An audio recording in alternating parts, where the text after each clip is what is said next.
Baik, kembali kita dalam segmen yang kedua. Kali ini kita membicarakan lagi soal bukan khusus pada politik tetapi soal dalaman parti. Untuk segmen kedua ini, isu ini berlega bukan sahaja di Keluang, malah di satu Malaysia tahu tentang isu ini, iaitu isu antara Datuk Jais Sadeh dengan Menteri Besar Johor Yang Amat Berhormat Datuk On Hafiz Ghazi. Saya tak nafas dulu sebab benda ni panas. Kita recap semula pada PRK Mahkota yang mana calon Barisan Nasional telah memenangi majoriti lebih daripada 20,000 undi pada ketika itu, dan calonnya adalah Syed Hussein Al-Yahya yang menang dan sekarang ini menjadi Adun Mahkota. Datuk, macam mana boleh berlakunya konflik antara Menteri Besar Johor ini dengan Datuk sendiri? Ini eksklusif tu. Eksklusif kat sini je kita buka. Dia beginilah ya. Kita sebagai pemimpin ini, dia ada peringkat-peringkat dia. Ada peringkat pemimpin di peringkat tertinggi, peringkat negeri, peringkat bahagian, peringkat cawangan dan sebagainya. Dan saya percaya semua peringkat pemimpin ni, termasuk dari peringkat cawangan, masing-masing semangat, ada semangat parti yang kuat, memang bekerja dengan secara ikhlas, tak kira masa dan sebagainya. So, bila cerita tentang PRK, Mahkota yang lepas, semua telah buat kerja. Okay? Termasuk saya menggerakkan jentera parti ni sebulan sebelum penamaan calon lagi. Yes. Dan sebulan turun padang, jumpa semua, bukan hanya ketua-ketua cawangan, ketua PDM, malah ketua masyarakat, dan turun daripada setiap inci tanah mahkota ni nak pastikan semua masalah dapat diselesaikan. Alhamdulillah. Kan, YB yang ada ni dah senang kerja dia sebab dah diselesaikan sebahagian besarnya, 98% melalui apabila saya turun. Dan saya turun tu bukan turun ni dengan Jabatan Kerajaan, dengan JKR, pihak majlis, pejabat daerah, penghulu, sebab kita sama-sama nak dapat kemenangan. So bagi saya dah jalankan tugas. Dan tapi yalah, kadang-kadang berlaku juga dia bukan perselisihan faham, mungkin orang putih kata miscommunication, miss call. Dan tapi yang saya rasa miscommunication tu bukan disebabkan oleh saya dengan dia. Kan, saya dapat rasakan bahawa miscommunication tu disebabkan ada pihak ketiga. Kan, pihak ketiga tu siapa? Itu jangan tanya saya. Jeng. Biarlah rahsia lah. Biarlah rahsia kan. Sebab saya tak nak turun siapa-siapa. Baik. Tapi saya dapat merasai. Kan, sebab saya rasa sebagai ketua bahagian, saya dah jalankan tanggungjawab saya. Selain daripada turun padang, saya jumpa kepimpinan parti-parti komponen dalam Pakatan Harapan ni. Termasuk DAP. Saya jumpa ahli parlimen DAP, pemimpin DAP, Amanah dan juga PKR. Saya jumpa untuk pastikan apabila pada ketika itu ada pemimpin amanah nak bertanding. Kan, atas alasan-alasan tertentu lah, saya tak nak ulah di sini. Dan Alhamdulillah sampai masanya saya sendiri dijemput untuk melancarkan jentera amanah yang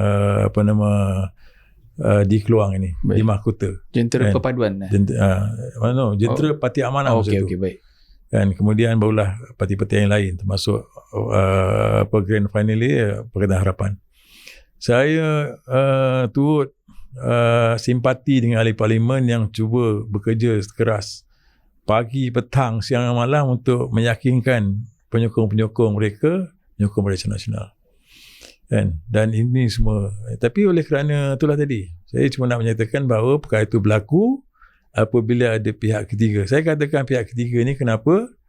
Kerana selepas daripada peristiwa itu, saya dapat rasa kita ni manusia, orang tua kan, kadang-kadang body language kita faham. Okay. Kan? Memek muka. Memek muka. Tapi saya okey je. Kan? Sebab saya berpegang kepada ini yang saya dapat daripada pemimpin besar yang terdahulu. Antaranya yang saya ingat lagi, Tun Musa Hitam. Masih hidup lagi hari ini. Saya pernah dapat berjumpa dia beberapa kali, sembang dia. Pesanan dia lah, Johor, dia is Johor. Maksudnya apa pun yang kita buat, kepentingan kita ialah untuk Johor. Jangan sekali-sekali kita khianat dengan kalau istilah sekarang bangsa Johor lah, kan? Gitu. Jadi saya berpegang pada itu, satu pesanan itu. Maknanya siapa pun pemimpin yang ada berbeza pandangan, miscommunication bukan penghalang untuk kita memberikan sokongan. Lepas tu saya juga berpegang pada setiap hari Jumaat kita diingatkan dekat mimbar Jumaat, kan? Taatlah kepada Allah, taatlah kepada Rasul dan ulil amri di kalangan kamu. Jangan pemimpin di kalangan kamu, kan? Kalau kau berselisih faham, kita berpandukan pada Quran dan hadis, kan? Jadi saya pegang pada ini. Sebab tu walaupun perkara itu berlaku sepanjang tempoh kempen, dan saya terasa dikesampingkan dan sebagainya, kan? Tapi selepas itu saya dah habis mengundi, menang, saya dah padam lah. Lepas tu saya tak ada buat kenyataan yang kontroversi. Sebab saya pegang pada itu. Dan saya lihat juga Datuk tak pernah keluarkan apa-apa sebarang kenyataan media maupun di social media berkaitan dengan isu ini, betul tak? Saya jaga satu tadi pesanan daripada pemimpin terdahulu. Jaga Johor ni. Sebab UMNO ni, sebab tu UMNO lahir kat Johor, kan? Jadi kita kena jaga muafakat dan kesatuan dalam Johor. Yang kedua, saya berpegang pada pesanan. Setiap kali hari Jumaat kita dipesan dekat khutbah Jumaat tu, kan? Datuk, apakah statusnya sekarang? Saya ingat dah tak ada apa. Sebab kita dah jumpa, kan? Kita dan saya dah menyatakan sokongan saya yang tak berbelah pagi, dan dia pun dah menyatakan kita buka lembaran baru. Dan bagi saya lembaran tu ialah sebab saya tak ada rasa apa-apa. Saya cakap dengan yang Muhammad Pengurusi Badan Perhubungan UMNO Johor ni, saya tak rasa apa pun, kan? Dan saya cakap dengan dia, saya ingat pesanan Rasulullah pada Aisyah sebelum tidur, 3 perkara, kan? Antaranya ialah sebelum tidur maafkan semua orang yang kita rasa bersalah dan sebagainya. Sebab tu saya jadi orang ni, saya mudah je. Saya tak pernah rasa sakit hati dengan orang. Sebab apa? Kalau saya marah pun marahlah, kan? Lepas tu bila habis. Sebab kalau kita simpan dalam hati, dia sebenarnya menyakitkan hati kita sendiri, jiwa, kan? Kita. Sebab tu saya tak ada. Malah bila saya diberi peluang untuk mewakili Yang Amat Menteri Besar dalam menyampaikan bantuan-bantuan kasih, malah saya cakap, kan, kita Johor ni beruntung kerana ada seorang pemimpin muda. Bukan hanya muda tapi bijak, dia pandai dan terbukti. Dia bawa Johor ni ke arah yang lebih maju dengan pendekatan-pendekatan baru, termasuklah special zone Johor Singapura ni, kan, yang terbukti kalau tengok dari segi pendapatan negeri pun, kan, daripada anggaran 2 bilion tahun 2025 meningkat daripada 2.5 bilion sampai sehinggalah kerajaan negeri boleh peruntukkan sebanyak 206 juta dalam bajet bulan September yang lepas untuk dipulangkan balik pada rakyat dalam bentuk bantuan kasih Johor dan projek-projek tertentu. Itu satu saya cakap, kan? Saya pesan dan saya kata pemimpin ini yang kita kena sokong supaya Johor akan lebih jauh ke depan. Dan yang penting lagi ialah, kan, kombinasi atau penggabungan Menteri Besar dengan seorang lagi, jangan lupa, pemimpin dan ikon Johor dulu yang amat mulia Tengku Mahkota Johor. Orang muda yang jauh ke depan, nak bawa Johor jauh ke depan. Walaupun dia dah tunjukkan dalam apa nama ni, JDT. Kan, jauh tinggal jauh kan, sebab saya pernah jadi presiden Persatuan Bola Sepak Johor dulu, dan saya sendiri yang serahkan kepada Duli Yang Mulia Tuanku sebab saya nampak apa Duli Yang Mulia minat dengan bola dan dia boleh bawa. Dan saya yakin gabungan dua ni, orang muda ni kan, yang saya nampak tak ada cacat celahnya kan, yang diterima oleh semua, walaupun peringkat awal mungkin ada yang sanksi dan sebagainya, tapi lepas lebih kurang 3 tahun lebih ni, nak masuk 4 tahun, saya ingat ini yang terbaik kan. Datuk, masa pergeseran itu berlaku, adakah ini antara, bolehkan Datuk sharekan, adakah ia berkisarkan tentang sabotaj ataupun budaya khianat dalam parti itu sendiri? Saya ada orang yang melaporkan pada Jawatankuasa Disiplin bahawa ada dua poin penting. Saya sabotaj parti dan saya dituduh untuk membenci Yang Amat Berhormat Pengerusi Perhubungan Luar Negeri kan, dengan bukti-bukti yang tak jelas. Dan sebab tu Jawatankuasa Disiplin akhirnya dapati apa salahnya, tak jumpa. Sebab saya bekerja. Orang kata saya tak turun masa kempen. Saya pergi semua PDM 2 kali round tau.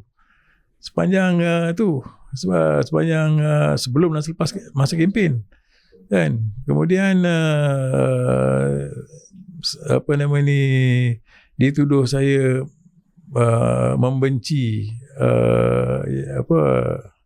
Yang Berhormat Pengerusi Perhubungan UMNO Johor ni. Bila saya kempen nak benci dia? Tak ada. Cuma mungkin orang ambil suntingan-suntingan daripada mungkin adalah, yalah, kita manusia ni kadang-kadang adalah juga geram. Marah. Ada marah. Tipulah tak kerja hati. Sebab kita dah buat kerja lebih awal. Betul. Kan? Tapi memanglah ada perasaan. Kadang kita bersembang. Rupanya orang yang di kalangan orang itu digunakan oleh pihak tertentu untuk memberi laporan kepada Jawatankuasa Disiplin, tapi terbukti kan. Sebab bagi saya kalau tak bersalah lah. Ataupun ada juga yang menyatakan bahawa pergeseran ini berlaku disebabkan Datuk tidak menjadi calon Dun Mahkota. Saya memang tak nak jadi calon. Saya bila saya lepas kalah 2018 pilihan raya ke-14 kan, lepas tu PRN Johor kan, saya memang tak nak jadi calon. Saya cakap dengan Datuk Asni, Pengerusi Perhubungan UMNO Johor masa itu. Saya bercakap dengan Datuk Khalid, naib presiden. Saya cakap dengan presiden, saya nak bagi ruang pada orang lain. Itu yang bila Tok Mat Hassan telefon saya, dia semak senang calon. Jais, mana nama kau tak ada? Kenapa tu? Ini siapa nak? Dia sebut nama lah, timbalan saya masa itu kan. Saya kata memang betul, saya tak nak bertanding, saya nak kalau boleh bagi timbalan saya ni kan. Tetapi bila senarai yang akhir keluar, ketua wanita yang jadi, sebab tu saya pun tak ada masalah. Sebab ni tu dia dah jadi bukan secret tau, dia jadi open secret kerana seluruh bahagian di Malaysia ni datang ke Keluang dan kebanyakan mereka tahu tentang isu pergeseran dalaman UMNO di Johor ni, terutama Datuk Jais sebagai ketua bahagian. Ada yang kata Datuk Jais merajuk, ada kata Datuk Jais sabotaj, ada macam-macam tumahan. Dan kali ini, inilah jawapan yang telah dilemparkan ataupun dinyatakan oleh Datuk Jais berkaitan isu yang berlaku. Jadi lepas ni saya ingat 2 kali saya jumpa presiden yang menyatakan saya tak nak bertanding kan, sebab saya rasa saya dah 2 kali dah pernah jadi wakil rakyat, orang sokong. Kali ni saya nak cari orang lebih muda yang boleh meneruskan perjuangan UMNO ni kan masa tu. Tapi pandangan saya lah bukan nak jack Datuk Datuk dah tak sepatutnya main di Don. Bagi saya Datuk sepatutnya main di parlimen kalau ada rezeki. Ni doa-doa kita lah. Nak pergi parlimen mana? Parlimen keluar. mungkin tempat lain. Jadi ini secara terbuka saya kata bukan nak jack tapi dengan Datuk dalam lagi insyaAllah dapat doktor lepas ni kita tukarlah title tu. Yang berbahagia Datuk Dr. Haji Mat Jais bin Haji Sadin, insyaAllah. Amin. Baik Tok, Sekarang ni cerita pasal isu MB Johor dan Dato' Jais. Kita tolak tepi kejap. Dan saya nak tanya juga, apa pandangan Dato' Jais kepada MB Johor? Tadi Dato' ada sentuh sikit, tapi dalam kali ini kita nak tanyalah dalam konteks gerak kerjanya dan juga pencapaian dan juga visi beliau sebagai Menteri Besar Johor yang ingin membawa Johor ni maju 2030. Okay, saya nampak pertama sekali gandingan. Yang gandingan bila Menteri Besar dan juga istana boleh bekerja dengan begitu seiring, memang saya ingat itu yang terbaik. Dan saya ingat complement each other. Dan saya percaya dengan apa yang MB lakukan sekarang, walaupun peringkat awal macam-macam, orang mengata biasalah orang baru kan, tapi dengan satu pencapaian yang ada hari ini dari segi ekonomi, apa pun antara indeks yang kita tengok dari segi kepimpinan, biasa orang tengok ekonomi kan, dan itu dah terbukti, dah sah dah kan, dari segi termasuk juga kawasan PBT, kawasan Johor Bahru dan sebagainya. Yang kedua, dia punya kehadiran yang dirasa oleh rakyat. Dan sebab dia turun padang, dia tengok walaupun mungkin orang kata masalah tu kecil, tapi dia datang juga nak pastikan tak berlaku. Maknanya kalau masalah tu, contoh masalah jalan kan, orang kata apalah MB ni, pasal jalan pun kerja PBT JJK pun nak sibuk kan. Sekurang-kurangnya dengan dia turun tu sekali dua kali, agensi tempat lain dia tak ngulang benda yang sama. Bila rakyat bagi aduan, saya sering cepat-cepat kan. Contoh macam di CIQ kan, bila dia campur tangan, maka tengok apa sekarang, dah lancar, mudah kan. Mana saya boleh katakan bahawa dalam konteks hands on ni kan. Dan yang ketiga, dia turun pendekatan dia mendekati orang muda dengan ada sukarelawan, Sultan Volunteers, kemudian semarak subuh. MB kita ni dia sembahyang subuh bukan kat rumah tau. Betul. Kat masjid. Dia pergi masjid. Kan. Jangan main. Saya ingat, saya tak katalah dia orang yang pertama. Dan mungkin juga kan, nak MB nak sembahyang subuh kat masjid. Dan saya percaya kalau dia sembahyang subuh kat masjid, dah tentu dia akan bangun lebih awal. Kan, jadi karakter-karakter yang beginilah yang saya rasa mencerminkan seorang pemimpin yang saya bukan nak puji tau. Saya melihat ni fakta. Saya sekarang ni orang politik, tapi bila saya dah masuk ke sebahagian dunia akademik ni, saya kalau orang cakap based on data, based on fakta kan, itu ada benda-benda perkara-perkara yang saya ingat yang sepatutnya kita contohilah. Dan anak-anak, sebab tu kalau tengok di mahkota tempoh hari kan, walaupun saya macam tak dilihat bersama kan, tapi kita bersama dia jauh nama tu kan. Tapi apa yang dia buat tu memang menarik sebagai masa anak muda untuk kemenangan yang begitu besar. Salah satunya adalah jelajah orang mahkota, JOM. Dan ini pun dah ada jelajah orang Johor. Betul. Kan? Ini pendekatan-pendekatan yang nak mendekatkan antara kerajaan dengan rakyat. Dan apa yang dia buat, dia pulangkan balik sebahagian pendapatan kepada rakyat. Dia 206 juta tu bukannya sikit. Banyak. Dia setengah negeri 206 juta lah jadi dia punya perbelanjaan pembangunan. Betul. Ini boleh bagi duit cash je. Steady. Bukan kita nak sombong. Tapi itu realiti. Yes. Yang kita kena hargai lah sebagai rakyat. Baik. Selepas Datuk mengulas tentang pandangan Datuk pada Menteri Besar Johor, pada pandangan Datuk, adakah Menteri Besar Johor ini dilihat sebagai generasi kepimpinan UMNO pada masa akan datang? Dia ada, saya bukan nak berlapik tau, mungkin saya nak bagi nasihat kan? Ramai pemimpin muda yang kononnya wah ni bakal pemimpin akan datang. Ada yang dia rasa dia popular, dia cakap, kalau saya jadi Presiden UMNO ataupun saya jadi Perdana Menteri, saya akan begitu, begini dan sebagainya. Saya tak nak sebut nama lah. Retorik lah. Itu kawan-kawan saya juga tu. Baik. Antara orang muda yang satu ketika dulu popular lah UMNO. Tapi apa jadi? Akhirnya bila tidak ada jawatan dalam kerajaan dan disebabkan dia tewas dalam pilihan raya, apa jadi dengan dia? Maknanya dia cuma popular di segelintir penyokong yang apa dengan dia saja. Sebab tu untuk ke arah itu, satu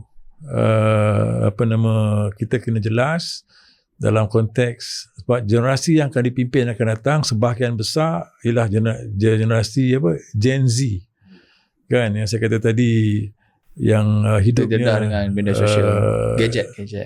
Dia hidup dalam sebahagian dunia maya. Dia mesti dapat mendepani ini. Dia mesti dapat berkomunikasi dengan generasi ini, dan dia boleh bawa generasi ini faham tentang nak menjayakan. Sebab generasi Gen Z saya katakan tadi ialah dia nak kerja yang gaji besar, dia nak hidup senang kan. Kalau dia boleh bawa generasi ini yang dia boleh transform ataupun translate kehendak cita rasa Gen Z ini ke arah itu, dia akan dapat sokongan dari segi itu. Tapi yang penting sekali ialah perjalanan politik. Ramai pemimpin muda kecundang apabila dia membawa laluan politik yang salah. Politik ni ada adab, politik ni ada nilai, ada etika dan sebagainya. Yang penting adalah perjuangan kita jelas lah. Kalau UMNO ni untuk agama, bangsa dan tanah air. Jadi dia kena bawa diri dia dalam laluan yang yang melengkapi antara nilai, adab dan sebagainya, termasuk juga jaringan. Dan sebab politik ni dalam universiti memang ada belajar sains politik. Betul. Tapi realiti dia tak sama. Berbeza, jauh sekali. Sebab realiti dia ialah macam bahasa politik kan. Dia ada bahasa politik tersendiri. Kita kena sesuaikan dengan diri kita. So begitu. Jadi nasihat saya lah. Selain daripada visi, selain daripada dia faham tentang generasi yang nak dipimpin yang akan datang, dan disediakan dia punya ekosistem, dia kena membina laluan yang yang betul dalam perjalanan politik itu. Potensinya masih ada. Potensi bukan masih ada. Maksudnya potensi itu ada. Saya nak katakan, dia buat masa ni yang saya nampak lah. He is the only young leaders daripada Johor yang sedang menyelah sekarang ini. Siapa yang lain? Yang lain-lain tu dah tua dah. Saya tak nak sebut nama yang jadi menteri, daripada menteri yang ada ni dah tunggu masa je. Mana yang menteri mungkin dia akan berhenti, yang timbalan menteri kalau dapat peluang jadi, tak dapat dia akan saat lain. Ni dia yang sedang lead ni. Pemimpin pelapis akan datang ni. Paling menyelah. Tapi nasihat saya ialah perjalanan politik tu kena susun yang baik. Baik tu. Kita dah tahu kita pencapaian MB dan sebagainya, dan kita nak menyentuh sedikit tentang PRN Johor. Kemungkinan mungkin tahun ni, mungkin awal tahun depan. Saya jangka tahun ni. Mungkin tahun ni. Dan soalan ni tricky sikit. Mungkin ini kita cuba untuk Dato' Jais menyampaikan jawapan yang bukan safe, sebab ini benda ni saya rasa akan jadi spark dekat social media. Saya tahu soalan ni apa. Nak tahu nak bertanding solo ke tak. Adakah kita saya ingat di Johor ni kita jelas sama ada kita solo ataupun kita bersama dengan parti lain. Saya ingat dengan performan kerajaan yang ada, kepimpinan Menteri Persayang yang ada, saya yakin kita boleh tempuh dengan jayanya. Sebab asas yang ada dibina dah kuat. Sebab tu kalau diberi pilihan pada saya tanpa segan silu, saya lebih pilih untuk UMNO dan Barisan Nasional ini bergerak solo. Pilihan raya ini tanding solo lah. Baik.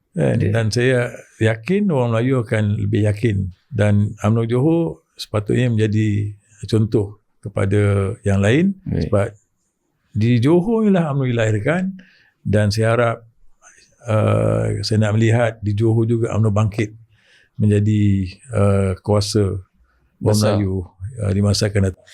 Saya nak bagi senario sebelum kita tamat segmen yang kedua ni. Dalam bacaan politik, tadi Datuk kata Solo. Apa jadi sekiranya berlakunya pertandingan 3 penjuru? Adakah Datuk pasti atau yakin UMNO kekal memerintah Johor ataupun bagaimana? Saya yakin UMNO masih akan minta, insyaAllah. Baik, kita tutup segmen ini dengan Datuk Jahir menyatakan yakin insyaAllah UMNO akan perintah Johor pada PRN yang akan datang. Jumpa lagi kita kali ni. Lepas ni kita sembang soal pelancongan. Ini kita kembali ke Keluang. Jumpa kami pada segmen seterusnya 86,000 podcast, semua tentang Keluang. Datuk rasa mana tempat sebagai seorang wakil rakyat yang pernah berkhidmat satu ketika dahulu, apakah tempat-tempat menarik yang boleh dijadangkan sebagai wajah promosi Visit Johor 2026 di Keluang?